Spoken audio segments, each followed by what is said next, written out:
had the chance to interact with many aspects of Bosnian society, with government, with civil society, but also really having a very good and deep understanding of peace, the peace journey that this country has been involved in. Importantly, the very, very important role Bosnian women have played in peace building, moving this country from where it was 30 years ago to where it is today, and continuing to stay the commitment.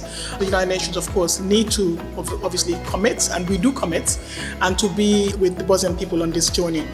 With the many women I've met, civil society as well as government, I've also said to them about some of the lessons that this country can share, with the rest of the world. We know the world is going through many crises today, and we are looking at each other to network, we're looking at each other to learn, we're looking at each other for solidarity.